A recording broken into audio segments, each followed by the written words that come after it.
Hello and welcome to the 2-year review of BMW's R1250GS. Now you might be thinking, is this still a relevant topic? Especially when we bear in mind that the new R1300 is on the market and it has been for several months and seems to be selling very well. Well, I think there's still room for letting people know just how good these bikes are. Just because there's a new model doesn't suddenly mean that our previous generation bikes are somehow inferior. These bikes are incredibly capable, and as we move forward in time, there's going to be more of them on the used market, and that is going to represent a big opportunity to get a very capable motorbike. And if you only have one motorbike, something like this might be worthy of your consideration. For sure, the new 1300 dynamically is another level on, and it's a little bit lighter, and the whole bike feels very different to this one. So we're going to do things slightly differently today. I'm going to break it into 4 main sections. I'm going to talk about all the things I love and really enjoy about the bike as it came from the factory. I'll also talk about the things that are not so great, because we need to be honest in terms of an overall view of what we're about to buy. And then I'm going to have a section all about the changes, the physical changes I've made to this bike that are different from how it left the factory. And this is quite important because there has been quite a few improvements that I've really enjoyed. And there's definitely one section in there that you won't know anything about because I haven't shared it on the channel yet. And I'll cover that because that's another thing I've really started to enjoy. And then in the third section, I'll cover very briefly some of the accessories I fitted. We call it farkling or accessorizing or adding a bit of bling, things that we can do to make our bikes personal to us. And then importantly, at the very end, I'm going to have a chapter called Was It the Right Choice, which are the words I used on the thumbnail you've just clicked on. Now, ultimately, the answer is moving from Multistrada to GS, was it the right choice? 100% yes. But bear in mind that the answer 100% yes takes into account a lot of factors. Now, that motorbike behind me on the bottom left-hand corner, the GS R1100, that is the only other new motorbike I've ever purchased. All my other bikes have been used motorbikes. So to move to something like this, it was a big financial commitment, and there are a lot of decisions to be made. Things like depreciation, resale value, accessibility to dealerships, and importantly, when these bikes go out of warranty, we have to make a decision. Do we buy an extended warranty pack, or do we move to maintenance ourselves at home, doing our servicing? So the ease of servicing, moving forward with something like this, is also a consideration. So for me, when I look at all of those different elements, it was the right choice, but I do still miss my Multistrada in certain conditions. Anyway, we'll come to that at the very end. So let's get started. The engine is the heart and soul of your motorbike, so making sure you have the right engine with the right characteristics to match the type of bike and the type of riding you do is really important. So with regards to the shift cam technology on the 1250, it is simply brilliant. And in the last 2 years of my time with this bike, I just can't tell. I've tried so often. You can't tell when it's going to shift. Let's talk about one cylinder. You've got 4 valves, 2 for the exhaust and 2 for the inlet. On the exhaust valves, you have a camshaft with 2 cam lobes, and it just does one job. But on the inlet valve, the pair of them, you have a camshaft that has 4 profiles. It has 2 pairs. So, and I'll put a better picture up on the screen so you can see. This is out an older bike that had an engine rebuild. You've got the low load cams, which are these 2 here, and then in a very small fraction, I think it's actually 10 milliseconds, it can shift to these 2 higher lifting profiles. And you just can't detect when it's going to happen. And the clever thing is, what BMW do is they control the timing of the shift based on the following. It's going to depend on the gear that you are in. It's going to depend on the engine RPM and, importantly, the throttle load or the throttle position. And it's really hard. I mean, I've just not been able to tell when that happens. It is super smooth, super fast. And all I can tell you is this engine is, for me, just phenomenal.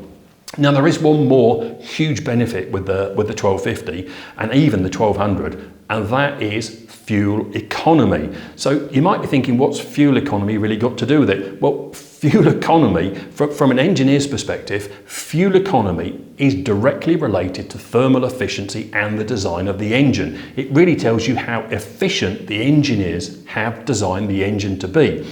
Now, considering the huge amounts of torque that this thing produces, and the fact that it still is 136 horsepower, which is more than enough, and it's 1250 cc's, over the 2 years I've had this bike, the average fuel consumption is 54.6 miles per gallon. Now that's not off of the computer, that's off of the records I keep, because I keep a spreadsheet with all the fuel bills and all the things and the parts that I change and servicing. And so I know exactly what the fuel economy is of my bike, 54.6. Now the worst it's ever been, and that was on one very spirited 3-hour ride with a couple of guys on sports bikes, the worst I've ever seen was 47.1.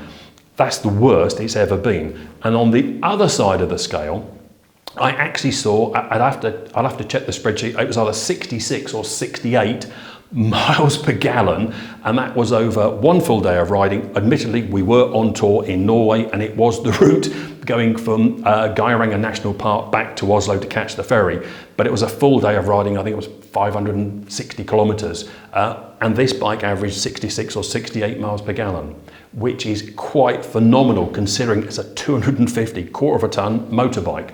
So for me, the 1250 engine with the shift cam technology is the star of the show with this bike, and for me this gets a dead straight 10 out of 10. So this next one really isn't covered very often by people that review their 1200s and their 1250s, and that is the option for these chrome header pipes, or these chrome downpipes. Considering this has had 2 years of use, lots of touring, lots of work in the rain and some off-road work, I think this is a big plus for BMW. They will, even though these are chrome plated, they will corrode, and especially if you use your bike all year round in the winter on the salted roads, it is important to give them a wash down once a week, and especially if you use your bike off-road and you get the bottom of your bike covered in muck, it is important to clean them off. And in that case, you might have to do a little bit more work, a little bit of cleaning, and use something like Autosolve to clean any stains or any light tarnishing that you find on there. But for most people, this is how you're going to find them, and for me, this is another big benefit. Brakes, the single most important system on our motorbikes, and BMW have given us a really nice set, front and rear, from the factory. There really isn't an awful lot that we need to do. Now, there is a difference between the Hayes and the Brembo's calipers in terms of ultimate stopping power. They're both equal, you really can't tell the difference. The Brembo's do give you more feel, more ability for modulation while you're braking, corner entry, that sort of thing, but overall I've been really impressed with the systems as they come from BMW. You do need to keep on top of regular brake fluid changes every 2 years. You also need to keep your rotors clean. You also have to be careful when you're cleaning your bike, you're using sprays and polishes not to get any contamination on here, and I have got an episode all about care and maintenance with regards to the brakes and the brake pads and the pistons. But overall, for a standard system, you really don't need an awful lot more. This is another section of the BMW that I've really enjoyed. Fantastic brakes. So comfort, this is another area where pretty much all of the GS range excels. The GS, the GSA, 1250, 1200 and the models before it. It is a super comfortable place to be, and if you've recently watched Chris's review of the R1250GS on Bike World, he describes the seat as being sitting in one of your old favourite armchairs, and it is very much like that, especially when you spent the time to set it up and get it to fit you perfectly. It is a super comfortable place to be. You can get more comfortable bikes, but to do that you need to move out of the adventure touring segment and move to something like a Honda Goldwing. and or maybe even the RT, there are other bikes that are ultimately more comfortable for big long days, but for me this is really actually very good. 6 to 7 hours before I start to feel the need to stand up on the pegs. But if you're on tour and you're doing lots of stops for different guys on different bikes that have different ranges in their fuel tank, actually you can really easily do a very long day with lots of little stops and a bit of lunch. A very lovely place to be. So seats. From the factory, you have 3 seat choices. These are the comfort seats, and you also have 3 choices for the pillion. Now, importantly, on the pillion seat, you can move the seat back or you can bring it forward, and that's quite important because your pillion might like to ride the old-fashioned way, one arm around the front of you, one arm hanging onto the grab handles, in which case bringing the seat forward enables them to do that more easily, and there's much less of a gap between the pillion and you. But if you use a top box, because my wife prefers to sit a little bit further back, so we move the seat back, we put a top box on with a backrest, and she finds that the most comfortable way. And these seats, the comfort seat for the pillion, it really is a super place to be for quite some hours. My wife really likes this. For the rider seat, not only have we got those 3 choices of seats, but we actually have 4 possible adjustments. Now you're probably all aware of the 2 levels. We can mount the seat in its lowest position, which on the standard bike is 850, or we can bring it up to the higher position, which is 870. But we also have the option, which has been removed on the new R1300, to also lower the front and raise the back, or vice versa, raise the front and lower the back. So we've got a total of 4 positions. And those 2 options are actually quite important. If you are a shorter legged rider, it is worth trying lowering the front and raising the back with the low seat, because what that does, that tilts your pelvis ever so slightly in a different position, and it moves your body weight further into the bike. It reduces the distance between you and the bars, and that can really help. And then the opposite is also very true. If you're a big heavy rider and you need more space, try raising the front and lowering the back, and then you've got a bit of adjustment with this rear seat in 2 positions, and you can get your coccyx right at the back in a nice position on the seat, and it just opens up the cockpit to give you more room. So from standard, from BMW, you have lots of options, and then on top of that, you've got all the manufacturers that make third-party seats, and some of them are actually really very, very good. And then we add in the heated seats. So from 2021 onwards, you could opt for the option of having heated seat for the rider and the pillion. And the pillion's got a little switch under the side. And that is brilliant, because when you go for the heated seat option, BMW changed the programming of the heated grips. You go from 2 settings to 5 settings, and it really is very, very noticeable how much more control you have. No longer are the grips either roasting hot or just lukewarm. You can actually find a very comfortable position. Now, they've also got a very good relationship between foot peg seat and bars, the rider's triangle. And if you go for some optional bar riser adjusters, you've also got more options, because you can not only bring the bars directly up, you can bring them up, move them back a little bit, or bring them up quite high and bring them back quite some distance. And if that doesn't work for you, you can always change your bars. So there is lots of ways to get really very, very comfortable. And I think within the adventure touring market segment, the GS probably still is king. It is a very, very comfortable place to be. So another area of the bike that really does deserve some attention is this LED headlight that's available on the 1250 GS and GSAs. Now, if you're thinking of buying one of these bikes used, do try and find one with one of these LED headlights. Now, I'm not going to talk about it now. I have a whole episode all about this headlight, but to put it in simple terms, it is a masterpiece of engineering. It really is quite phenomenal what the engineers have been able to do with this headlight design. And in particular, the cornering light function, because the way the light works is completely different to all the other manufacturers. And for me, it's probably the best headlight I've ever used on any motorbike, especially if you do night riding or you do big tours and you sometimes start early or you're finished late. You will thank me for this LED headlight. It is simply brilliant. 10 out of 10 BMW.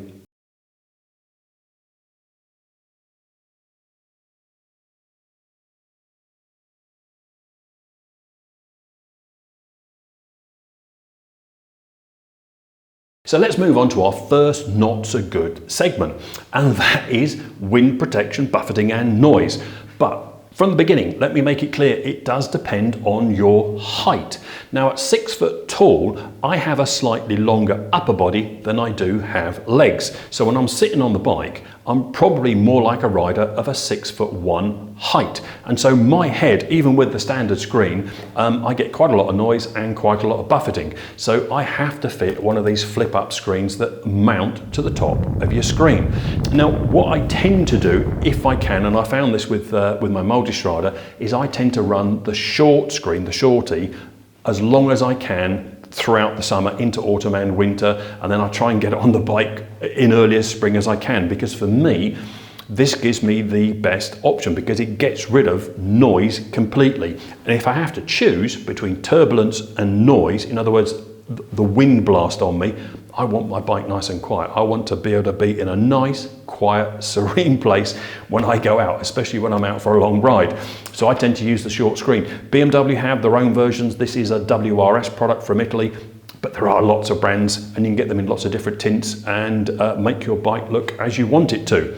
But one of the channel subscribers has recommended giving the GS screen a go, which I'm hoping to do when spring arrives, which is slightly wider and slightly taller, and it might mean that I don't have to have that little flip up on the top. One more thing to note, as you can see, we've got these covers on here and on here.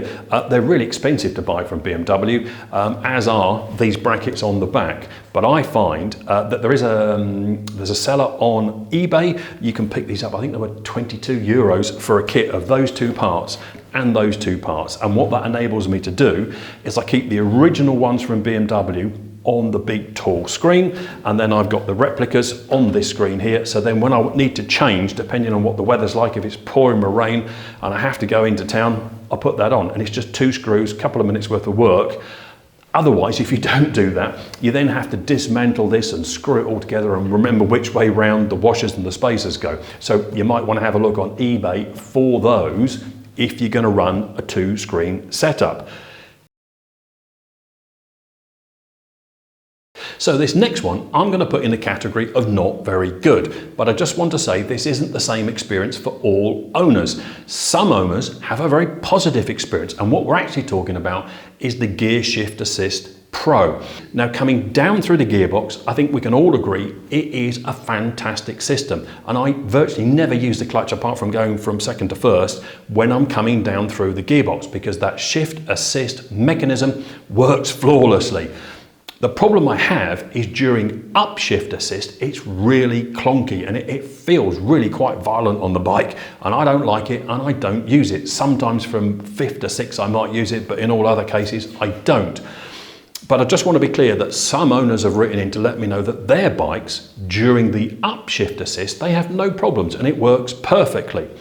So this presents a question. How come some 1250s work brilliantly? There's not many of them, but some do.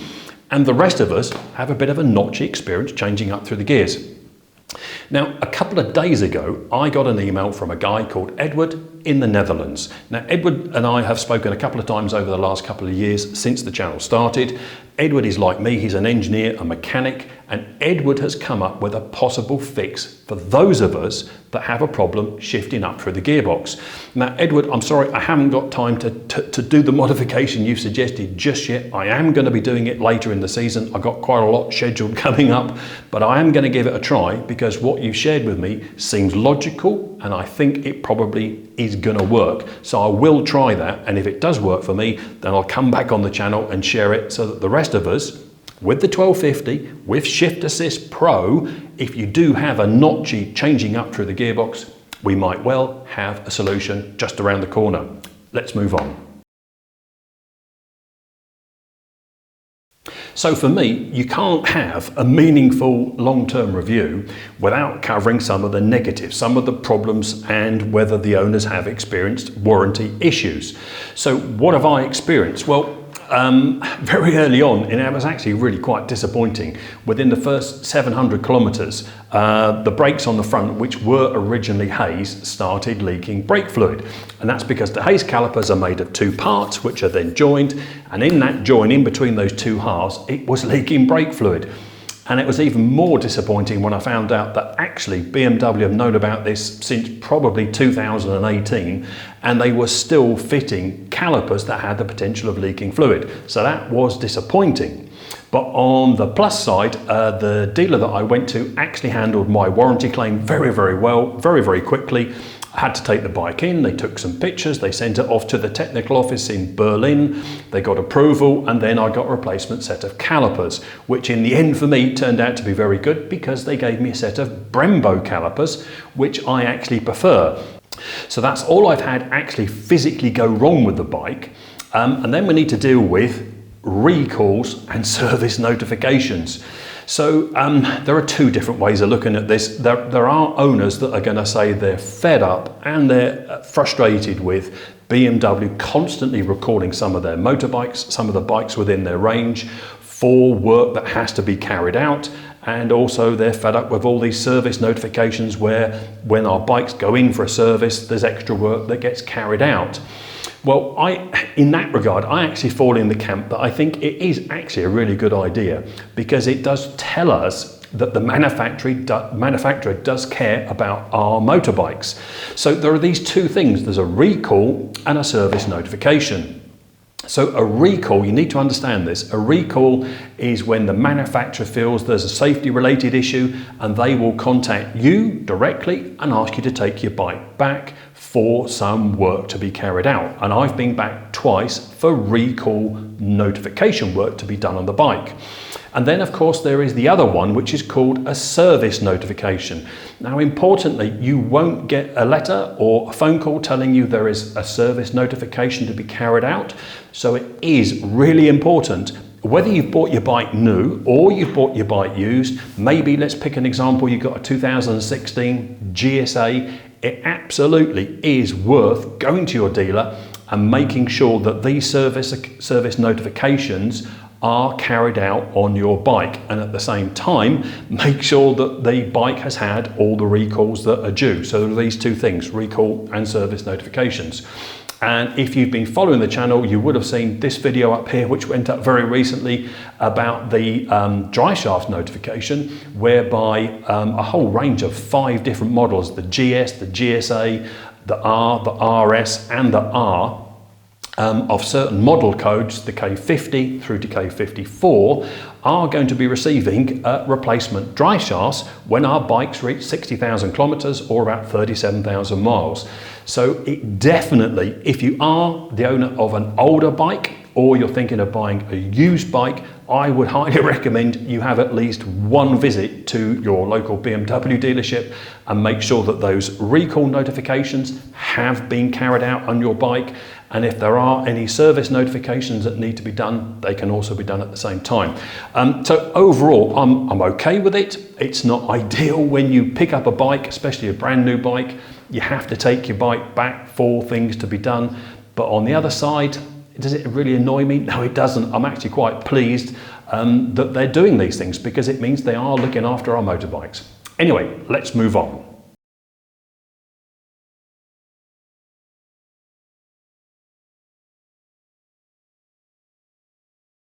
So then we move on to the next section, which deals with the physical changes I've made to my bike compared to how it was when it left the factory. Now, the number one thing that I did was sort out and replace the awful BMW indicators, the ones that come fitted as standard from new. And we're talking about the 1250 now. Now, they are really confusing because on the front, if you've got the light pack fitted, they've got amber lights, which people confuse and think you've got your indicators on, and they cause all kinds of problems. So they got ditched very early on, and I just turned these on to show you these. I won't go into any detail because I have a whole load of videos all about these products. that is the in-off system doing its self-test, and it hasn't remembered that I turned it off, which in-off you need to fix. So with regards to the front, we've now got these super bright white DRLs, and they are very, very visible. They match the LED headlight on the front, and then when we use our indicators, everything's bright, clear and easy to see. And they do a range of plug and play modules that you can plug into the rear of the bike if you have multifunction indicators, the 1250 and the 1300, that improve the function and make a slight change to make it much more visible with regards to what you're doing on the rear of the bike. So that was one of the very, very early changes I made to my GS, and it's probably one of the best things I ever did in terms of improving visibility and improving safety on the road. Let's move on to the next one. So changing your tyres can have a very fundamental effect on how your bike performs, as I found out when I went from the original tyres.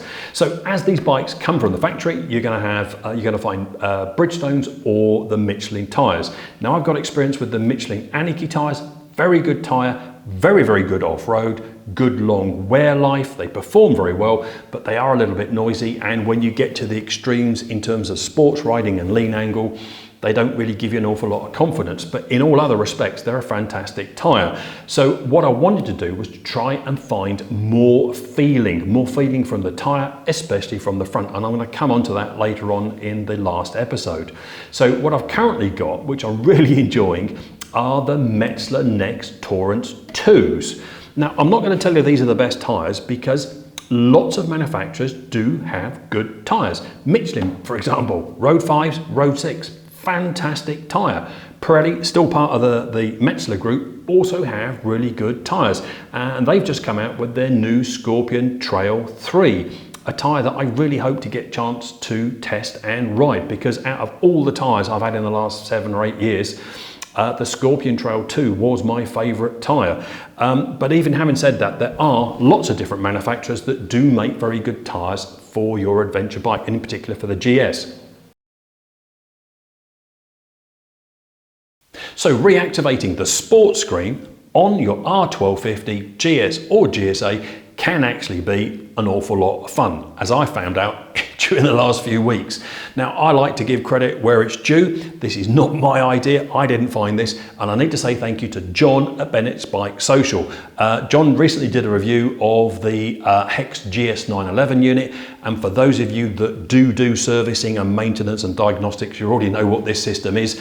And what I hadn't done for quite some time was a firmware update to the software, to the control software of the unit. And if I had done, I would have probably spotted what John highlighted recently in his video. So with the new software update for the GS 911, there are several new features, and I am going to cover them much later in the season and do a full step-by-step guide to show you how to do it. So what I've got activated is the sport screen, a different startup screen. I've got the M Sport startup screen. I've got a lap timer. Why have I got a lap timer? Hopefully at one point I'll play with it, but it's just nice to be able to turn these features on. Another feature which I really like, and I've been banging on to BMW about this for 2 years, is the ability to deactivate self-cancelling indicators. Now, they did kind of listen, BMW, thank you, because on the 23 version of the GS and the GSA, they added that feature deep within the menu system, so you could turn off self-cancelling indicators. But for those of us with the 21 and 22 bikes, there's no way, or there hasn't been any way, to deactivate that feature, but now there is. But John at Bennett's Bike Social, thank you very much. I actually, my wife thought I was crazy. The evening I saw your video, I jumped straight up, ran out into the garage, went and got my GS 911 unit, took it inside, did a software update, and that very evening, within an hour, I'd been back out to the bike and done that change to activate that sport screen. And the next day I was out having fun testing it. So thank you very much. For those of us that are sports bike riders, that sort of thing, that little sort of toy is actually a lot of fun. Anyway, let's move on. So another area that I changed very early on with the GS, and that is to install some bar risers. And this is a very personal thing. It depends on your relationship between your legs and your upper body, your height, how tall, how short, how big you are. But I think a lot of people do fit these. But there are a couple of things to pay attention to. Here in Europe, particularly in Germany, we just can't fit anything we want to our motorbike. There are areas and systems on the motorbike that are controlled, and if we fit a part or we change something, it has to be an approved part. So I'm not affiliated with this company, so don't understand this incorrectly. These are made by a German company called Voigt, and importantly, they're type approved. And I'll do a close-up in a moment. And on the bar risers themselves, there is something that is referred to as a KBA number, a KBA number.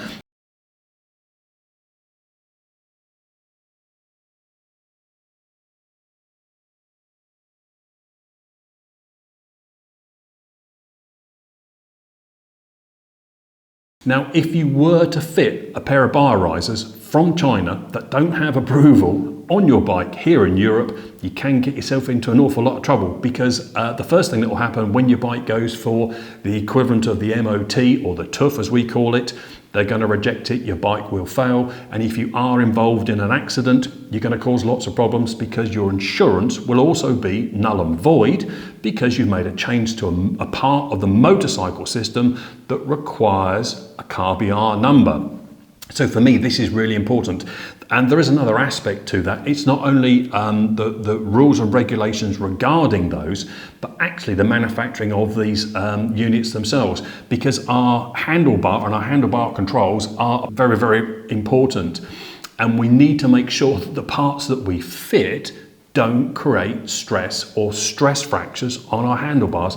And some of these Chinese parts, certainly the ones I've seen, they're not the best made at all. And this really isn't a place where we need to be saving money. So if you can, try and find one that's type approved, even if you're in the UK where you don't have those sorts of restrictions. What it ensures is you're going to get a part that has been tested and doesn't cause problems. The machining tolerances are absolutely spot on, and you're not buying something that's going to cause you problems down the road. Anyway, let's move on.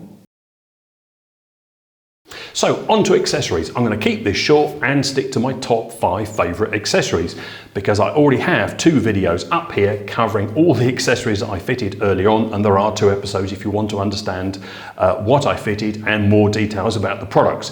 But to the 5 that I really like, down here on the drive shaft tunnel, there is a protection graphic, a protection label. And for me, it's quite important. I've got quite big hands and feet, and my boots are a UK 12.5 or an EU 48. Now, with normal riding, it doesn't present a problem because my feet sit centrally on the foot pegs.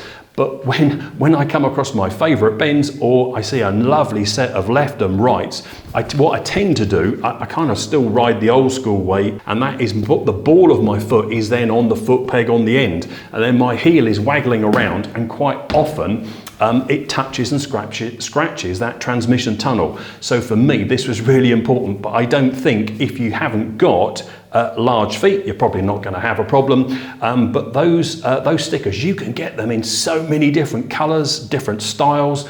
There is a lot to choose from, and you just have to have a look on eBay and Amazon and lots of other places. There are a lot of different types of graphic that you can get. Then on to number 2, and this is not going to be a popular choice, but for me this was really essential, which is the top box. Now this is a Givi unit, and the reason why I don't use the traditional metal boxes is because I absolutely have to get 2 full-size, full-face crash helmets in my top box. Now my wife does have her own motorbike, but there are times when she's pillion. And when we go out for a Sunday afternoon and we decide to stop for some lunch somewhere, for me it is absolutely vital that we can put both helmets inside the top box, because I don't know about you, but I have scratched over the years so many crash helmets. I've knocked them, I've banged them, I've dropped them, even being very careful. So now that doesn't happen. I can put both helmets and waterproofs and gloves in the top box and keep them out the way. On to the next one. The next one really is going to be graphics.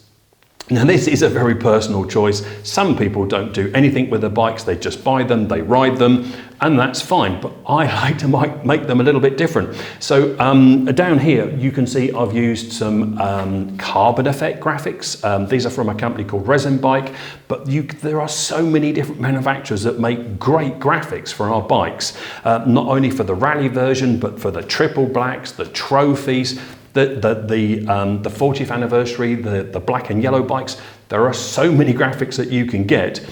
For me, that's been really great. So the graphics down here, I've got a tank pad one, I've got some on the fenders on the front, I'll show you some pictures. So for me, adding a little bit of colour was actually quite important. So that's the third one. Now the next one, this is fairly easy, and that's these two bags. The tank bag, you can't buy this one anymore, I don't think. This is an older version of one of the SW Motex ones, and I'll try and put the part number up, but you can't get this anymore. I don't like the big tall ones. They stop me transitioning from left to right and moving around the bike, but it's just enough to get cameras and phones and a bottle in there and a visor wipe, and I really enjoyed this tank bag. And then we move on to these. These come from, they come from China. You can pick them up for about 20 euros. They're not very expensive, they're not waterproof, so bear that in mind, but they just carry so much stuff. For me, I'm quite often out filming on the road, and I can get a little tiny mini tripod in there. I can get my Insta360 2-meter extension pole, spare batteries. I can get all kinds of equipment in these little bags, and I find them brilliant. And then the last one, this is, again, not something that everyone's going to want to do, and that is the clutch and brake fluid reservoir caps. And you can get them in all sorts of different colours, different styles. BMW do some really nice 719 option ones, the aluminium ones. They look stunning. They are quite expensive, but they're very nice. And for me, because the cockpit is quite dark, quite black, I like to see a bit of colour. And as I'm looking in this area all the time when I'm out on my bike, I really appreciated them. So the videos up here, these two, you can go and have a look at those if you want to. In the video descriptions, there are some links for some of these products. Sometimes the products just go out of sale, like these reservoir caps. You can't get these anymore. These were made by a company called Mad Moto. I don't know what happened to them, but you can't buy them anymore. These little bags, I think these are still available on eBay for about 20 quid. They're really very good. Anyway, that's it for my accessories. Let's move on. So now we get to the butt section. I can't think of another way to describe it. The early Multistradas, 2010 through to 2014, especially the manual suspension versions, where you can set up the preload front and rear and the compression and rebound front and rear. Once you got those bikes dialed in and you got a good set of tyres on them, you could very easily go from foot peg to foot peg, 1 up, 2 up, or 2 up fully loaded.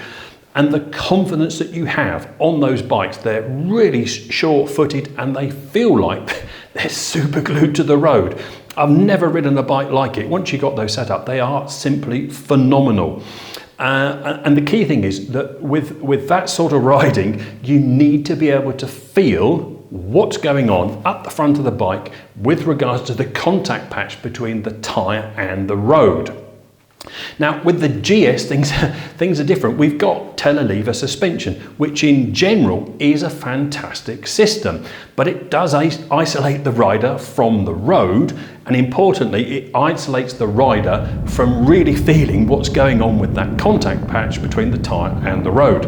I know that's not what the bike is made for, but you just can't feel it, and you have to, at a certain point, you have to put trust in your bike that it's going to look after you. And I've never had a problem with the GS. I've never had a moment where I thought, oh, blimmin' heck. But there is a point where I just have to trust the bike because I can't feel what's going on with that front tyre. Now, as I mentioned earlier on, there are things you can do. You can certainly replace your tyres. I'm running the Metzler Next Torrents 2, and they are a big improvement in terms of handling and ultimate grip. And of course, you can fit the Michelin Road 5s and the Road 6s. They're also phenomenal tyres and will give you more feeling from front and rear.